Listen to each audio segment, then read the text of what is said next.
Good afternoon. I'm pleased to join Governor Brown and Senate President Pro Tem Steinberg to announce that a budget agreement has been built, which builds on the progress that we've made in restoring California's fiscal responsibility and the strength of our state government. This budget is a continuation of the work we've done with the governor and our colleagues in the Senate that has eliminated California's structural deficit, balanced our budget, and improved our credit rating. And the budget we will adopt this week builds on that tremendous progress. We outlined our principles with a budget blueprint for a responsible budget with three core elements: continuing fiscal responsibility, strengthening the middle class, and delivering effective and efficient services. These principles have guided our deliberations throughout the final stages of the budget process, culminating in last night's conference committee actions. The budget we will adopt is fiscally restrained with a strong reserve of over $1 billion and the anticipation of a real rainy day fund that we will put forward before the voters next year. It makes smart investments and opportunities for the middle class by repaying schools roughly $2 billion for past Prop 98 deferrals and phasing in the middle class scholarship to keep the promise of an affordable higher education for all middle class families. We expand health care to cover more than 1 million Californians, and we make targeted investments to reduce California's worst in the nation child poverty rate to further strengthen our recovery. And we adopt policies that will remove significant burdens on small businesses and agriculture industry by creating new efficiencies in government with respect to local planning and export licensing. This is a responsible budget that reflects the values and priorities of Californians while continuing our commitment to maintaining and strengthening fiscal responsibility. It took many difficult decisions to get to this point, and I certainly want to recognize the hard work of our colleagues, especially the chair of the respective budget committees, Mr. Blumenfield in the Assembly and Mr. Leno in the Senate, and our budget subcommittee chairs and all of our conferees. California's budget is balanced, our economy is improving, and we're back in a position of making long-term plans for our state. This is a tremendous accomplishment for the people of California, and I'm proud of the work that we've done with the governor and our colleagues in the Senate to deliver a budget that the people of California deserve. With that, please welcome the Senate President Pro Tem, Darrell Steinberg. Thank you very much, Mr. Speaker. Governor Brown. Well, I guess I need to start out by saying, ho-hum, another on-time, balanced budget in California. This is the third year in a row, and this one feels better than even the first two. I want to thank the governor and the speaker. You have both done an outstanding job, and we have done this together with our respective caucuses as well as the Republicans in both of our houses.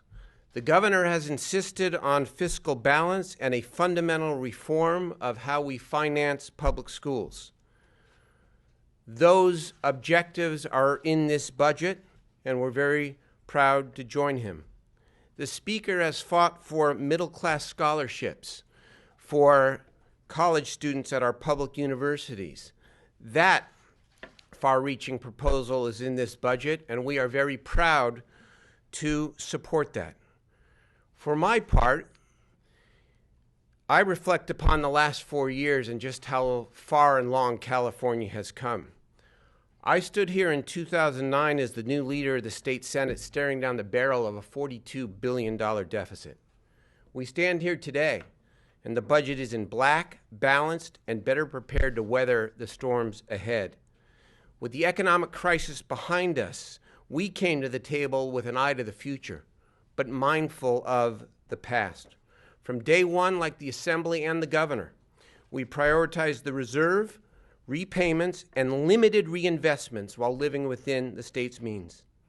But we also recognized that in order to get the budget in balance over the past 5 years, 5 difficult years, we had to make some unspeakable cuts, especially cuts to California's safety net that hurt those least able to help themselves. In '09, we eliminated dental care for low-income Californians. Millions suffered, and it shifted cost pressure to hospitals and emergency rooms. Over this course of time, we cut $700 million from the core mental health system. Many suffered. And we shifted cost pressure to emergency rooms, homeless agencies, and the criminal justice system. The budget not only is in balance, but it begins to provide some relief to the people who were hurt most over the last several years. Dental care restored to 3 million low-income Californians, including those who recently camped overnight for a root canal at a volunteer dental fair. For the first time in California, this budget sets mental health as the budget's highest augmentation outside of education. 2,000 crisis beds, 25 mobile crisis teams, and 600 triage workers to ease the burden on hospitals, homeless shelters, and jails and help save lives. Expanding career-oriented education in schools is a counterpart to the governor's visionary finance reform, $250 million for competitive grants to help thousands of high school students graduate and be better prepared for college and the workforce. These are limited reinvestments. Put the numbers in context. We've made an aggressive $5.3 billion commitment to a rainy day fund and debt repayment. The reinvestments are just 0.5% of the state's general fund. And so we have managed to, imperfectly, because it's always imperfect, but to maintain fiscal balance, to pay down debt aggressively, and to begin reinvesting in California's future.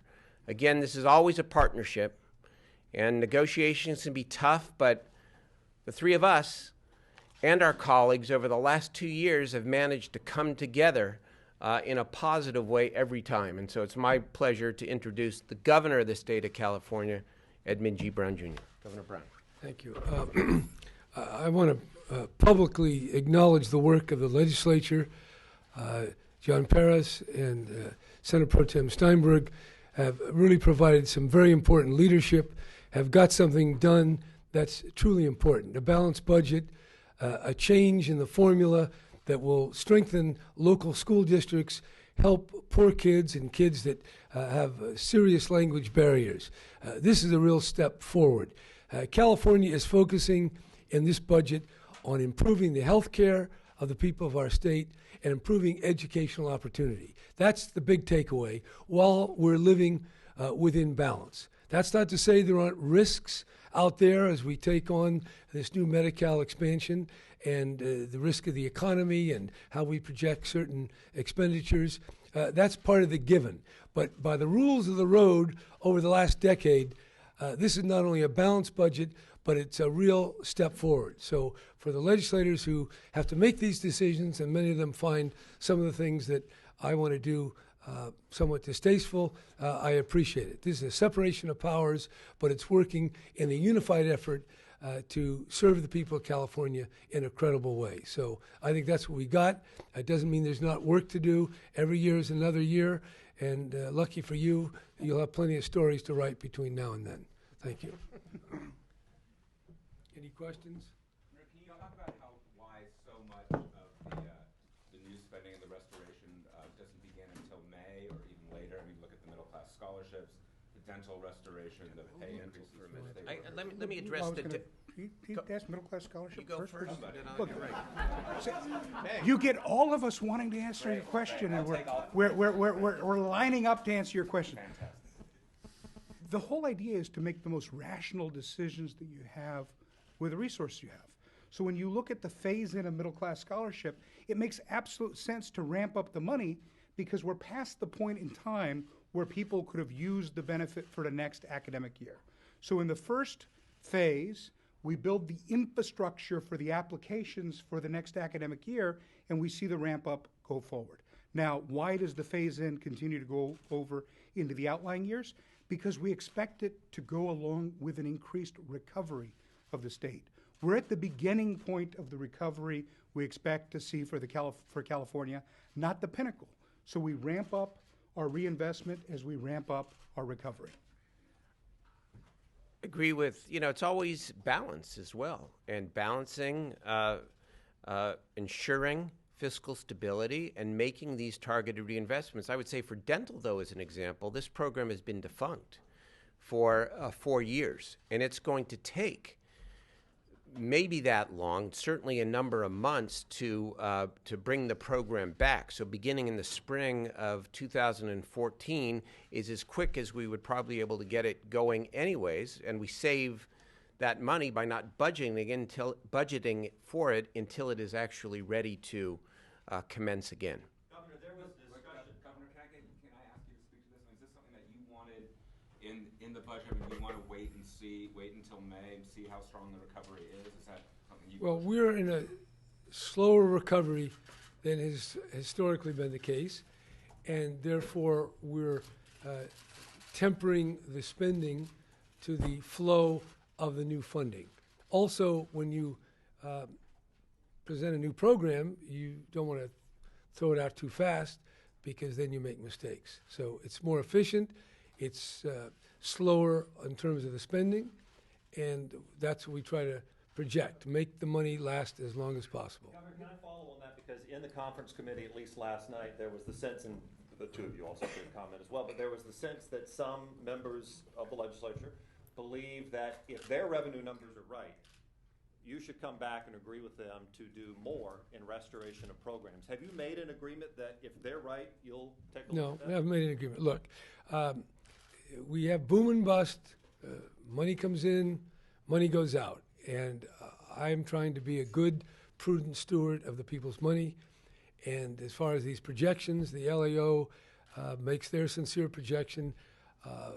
Anna assures me that her people make a professional judgment. They happen to be different. Only time will tell. But in general, I think prudence rather than exuberance should be the order of the day. And if we could, John, when you look at the difference between the different revenue projections and the forecast period, we're talking about a percentage point different between the most conservative and the most optimistic projections. And so all three of us have been very mindful of being very disciplined with new revenues. And that's why you see, for example, in our blueprint, the idea of using the volatility in the smartest way possible. Using that for one-time purposes, using that to build reserves, using it to pay down debt, using it to build a rainy day fund. The notion that cash flow and ongoing revenues are the same is really a flawed notion. And so the three of us combined have this notion of being very disciplined with the resources as they come in and building for long-term recovery and not repeating the cycle of boom and bust and the mistakes of the past. Who wants to go back to 2009 or 2011? Nobody. And by agreeing to the finance revenue, it's actually the best of all worlds. We're able to accommodate our priorities by compromising. And at the same time, if there is additional revenue, we can either pay down debt more aggressively or look for other targeted investments to try to, again, make up for some of what has been lost over the last 4 or 5 years. So the conservative revenue estimate, while accommodating the priorities we laid out in our budget, I think is actually a very good thing. Governor, you talked a lot about the wall of debt. Are you concerned that this budget doesn't pay down enough, or would that be your priority if there is additional revenue? Look, we have a budget now. We don't get another one for a year. So let's take it one step at a time. I don't have any more to say. Does this budget pay down enough of that wall? Well, it's paying. We're still looking for, I think, paying it down to about $5 billion by 2016 or 17. So we're on track, and I think the decisions were made. Getting a budget is a matter of taking my ideas, listening to the Senate, listening to the Assembly, and working it together in a way that comes up with a budget. I do want to add one more point. We do have the enterprise zones still out in front of us, and I know they've supported strip clubs and other things of questionable provenance. So I'm hoping that we have a chance to transfer that into a manufacturing sales tax exemption so we can do a little more to attract manufacturing. I just want to put that out because even though we've got a lot, there's always one more, and this is one more that I'm going to work very hard on. Is that proposal still That- part of the budget proposal? Well, it's part of the work that's before us. So is it still gonna be in a trailer bill? Well, it's wherever it could be based on the votes that it'll take. And if I may. Correct. That does not have to be done by the 15th. And this is another shared area of interest of the pro tem, the governor, and myself. Actually, in the last administration, I tried to completely restructure enterprise zones. We fell short. The pro tem had legislation trying to completely restructure enterprise zones. It fell short. The governor has a proposal that is very much in line with the principles that we had, but has some very innovative ideas at how to better use the amount of money that we currently use for enterprise zones to do broad-based economic development. It's something that we're very supportive of conceptually, and we'll see when and how we get there. Are you working on the 2/3 votes in each house, the leaders? We're discussing the enterprise zone issue. It really is a matter of the votes. The speaker's right. I support the proposal. I support the proposal because I think people forget that on the tax credit side, that is every bit as much an expenditure of money as spending on a program. And it kind of gets lost over there in the ether because it's a tax credit. Well, that's $750 million a year estimated last year. And so we have an obligation, and the governor has proposed, I think, a very interesting and solid proposal that suggests there might be a higher and better use for that money on the business side. And so naturally we're going to talk about that with our colleagues and see what we can do. And again, it's consistent with the efforts that the pro tem and I have individually and collectively worked on for Right. several years. So this is That's another great. area of us rowing in the same direction. Speaking of work that remains to be done, Mr. Speaker, in your opening remarks, you talked about and getting a real rainy day reserve proposal to put before voters next year. That's would be a different rainy day reserve than is currently scheduled for the ballot? Correct. And The current one makes 0 sense. And what we're proposing really tracks with the best use of our resources. For example, if you have a year of decline following a year of expansion, under the old proposal, you'd still increase spending, even though you know you're in decline. That makes no sense. Instead, what the proposal that the Assembly is working on does is looks at the area of greatest volatility, which is individual income tax from high net worth individuals, and in particular, capital gains. If you look over the last 20 years, there's been a fluctuation from about 3.5% to 14% of the general fund that comes from those sources. That's the volatility that we see spikes and drops in. And so our proposal would take any spike above 6.5% of the general fund and move it into a rainy day fund until you build up at least a 10% of your general fund in a rainy day. When you have the fund completely full, you would only use that excess money, that spike money that continues to come in, for one-time purposes like paying down debt, for making infrastructure investments, for things that do not create year-over-year obligations. If we had that in place during the recession at the beginning of the last decade, we would have been able to get through that recession without any major changes to the operation of the state. If we had it in place during the Great Recession, it would have cut in half the severity of the impact on the economy of the state of California. Now, that's a proposal that we're working on. We expect to get it over to the Senate. We expect the Senate to weigh in and help perfect it, and we expect to have it before the governor for his evaluation. Help perfect it. Governor, you've been talking a lot about climate change recently, but a lot of environmental groups are frustrated with the decision to borrow this cap and trade revenue money. They say there's all sorts of clean energy projects that could be spent on right now. Could you explain your thinking and Well, we have the delaying Prop 39 funding for many of these environmental projects. We're the most aggressive in the Western Hemisphere in terms of our clean energy goals, 33% renewable energy for the electricity sector, very tight regulations on building and appliance efficiency. So anyone who says California is not in the forefront, well, they know what they're talking about, but they just pretend. So the other is, yeah, we're borrowing that money. We do that with a number of funds. We don't think we're quite ready yet, and this is a reasonable accommodation. Governor, can you talk about the state worker SEIU and how there's pay raises in the out years, and then I guess also there's a pay raise in the expiring contract that's going to take effect Yes. in January. So could you talk about? I think it's a fair proposal, and I'm hoping that it will be ratified.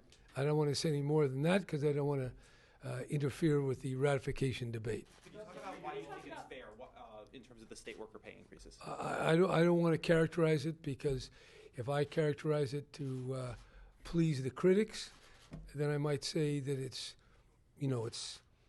good for the taxpayer. And if I am trying to get it ratified, I'll say it's a hell of a deal for the workers. So either way, I will err, and therefore I will say nothing more than that it's fair. Governor, can I ask about the school funding proposal? What? And about the school funding proposal Yes. and how much district-by-district considerations played into gaining a compromise there? Specifically, I see LA Unified is poised to gain much more under the compromise than it had previously.